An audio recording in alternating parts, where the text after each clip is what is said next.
Hello everyone, my name is Shubham and today I talk about muscular system. The muscular system is a complex collection of tissues, each with a different purpose, and it understanding the components of the muscular system, including the various types of connective tissues, is a good way to understand how bodies with physical movements work.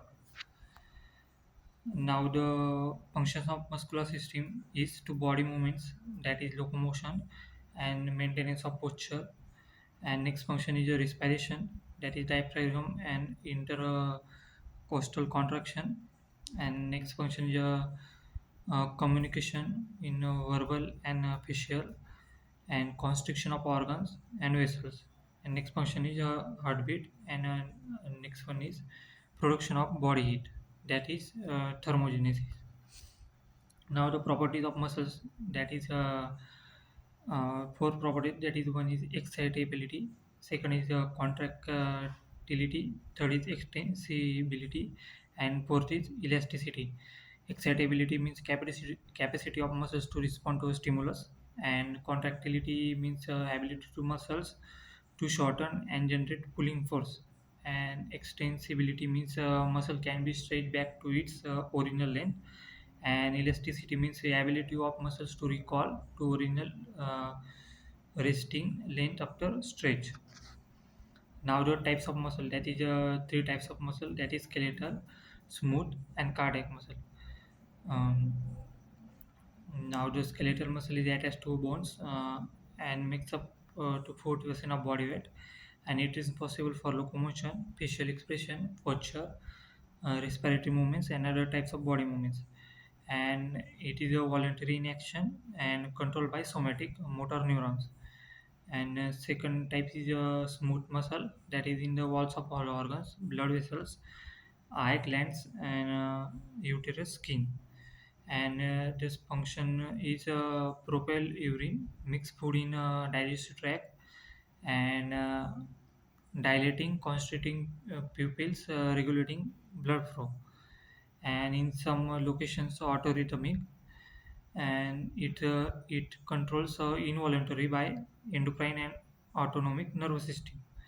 Now next type of muscle is cardiac. Cardiac muscle is a heart major source of movement of blood, autorhythmic, and control involuntary by endocrine and autonomic nervous system.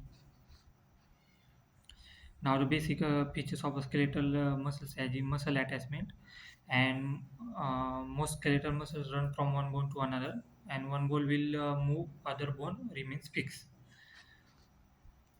Now the skeletal muscle is composed of muscle cells, fibers, connective tissue, blood vessels, and nerves.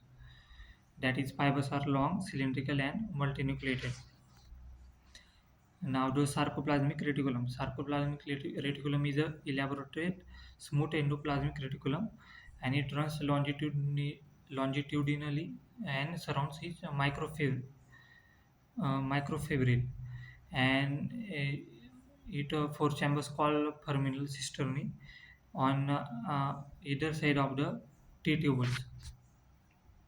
Now next one is myosin takes myofilaments, and that is elongated myosin molecule shaped like golf clubs, and its single filament contains roughly 300 myosin molecules, and molecules consist of two heavy myosin molecules wound together and to form a rod portion lying parallel to the myosin myofilament, and two heads the extend laterally. Now the next one is acting myofilaments. Acting thin myofilaments means thin filaments composed of three major proteins, that is a fibrous acting, tropomyosin, and troponin. Now next one is smooth muscle. Smooth muscle cells are not striated, and fibers are smaller than those in skeletal muscle, and is more actin than myosin, and it is spindle shaped, single central nucleus. Now next one is the cardiac muscle. Cardiac muscle found in only in heart, where it forms a thick layer called the myocardium and striated fiber that branch, and its cell usually has one certainly located nucleus and fibers joins by intercalated discs. That is all about muscular system.